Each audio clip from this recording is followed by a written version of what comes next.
Hindi ko talaga in-expect na sobrang tapang nitong si Juno. Tingnan nyo, sugudan na naman ang naganap.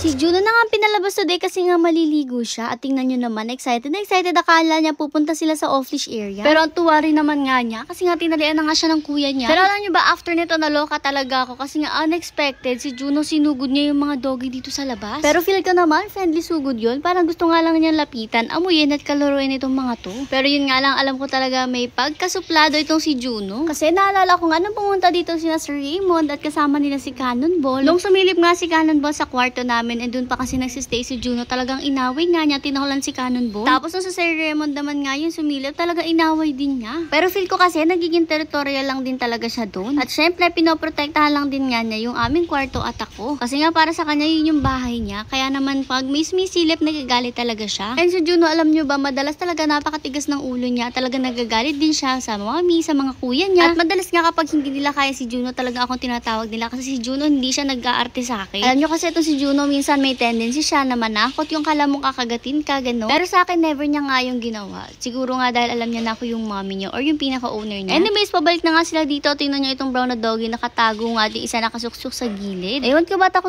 sila kay Juno, napakaliit naman ng Juno na to. Eto nga, after sila magtakbo-takbo, nagpahinga lang nga siya ng konti. Nakipaglaro-laro pa nga siya habang nagpapahinga. Maya-maya pa, binuhat na rin nga siya kasi alam niyo talaga ito si Juno, talagang sobrang mag-ihi sa gilid-gilid. Naalala ko nga sila ni Do, sila lang yung umihi sa kama ko. Doon nagfi-film kami noon. Ewan ko ba sa magkapatid na to, grabe ka sobrang ihi. Siguro nga, ganun talaga ang mga male. Anyways, ayan na nga, naliligo na nga siya and so far behaved naman siya. Kasi alam niyo ba itong si Juno kapag naliligo, talagang sobrang hirap paliguan. Naalala ko nga noon kapag pinaliliguan siya, talagang sobrang ingay pa niya at kung ano sinasabi niya, nagre-reklamo siya kasi ayaw niya talagang maligo. Feel ko nga lately ay dumadali ng paliguan ng ating mga pack members. Siguro nga dahil tumutungtong na sila sa adulthood. Mostly kasi yung mga dumadaling paliguan na yung mga medyo matatanda at mga nauna ng ating pack members. Siguro din dahil nga nandito sila sa paliguan na to at talagang restricted nga yung mga movements nila. Well, actually hindi naman totally restricted. Minimal nga lang talaga yung movements na magagawa nila dahil nga napakaliit lang din talaga ng space na to. Tapos kung mapapansin nyo, nasa loob rin nga talaga yung nagliligo kasi nga may bakal na nakaharang. Mahirap kasi kapag wala mga bakal, may tendency kasi na tumalon sila. Kaya naman, imbes na mapaliguan ng ayos, pigil lang kami ng pigil para nga hindi sila makatalo. Kaya nga noon, wala talagang bakal yan pero pinagawaan nga ni mother para nga daw safe ang pack members natin. Anyway, shampoo mode na nga ito si Juno and as per usual, bawang shampoo yung gagamitin natin. Alam ko na may mission na rin nga yung bearing shampoo. Pero ewan ko ba, para sa amin napakahirap pumanap ng stocks na yun kasi dito nga sa mga veterinarians or veterinary clinic na malapit sa amin, talagang hindi ka basta-basta makakita ng mga malalaking bearing. And kung meron man, madalas niya wala nung color red. Alam nyo naman, red talaga yung ginagamit natin kasi nga sobrang bango niya. Gusto kasi talaga namin sa pack members yung napakabango ng mga shampoo. Lalo na yung mga shampoo na nagsistay talaga yung amoy sa balat kahit after ng maligo. Ayun na nga, binoblower na siya patapos na and hindi rin na rin naman talaga nahirapan mag-blower kasi nga manipis lang yung balahibo niya. At syempre after blower, perfume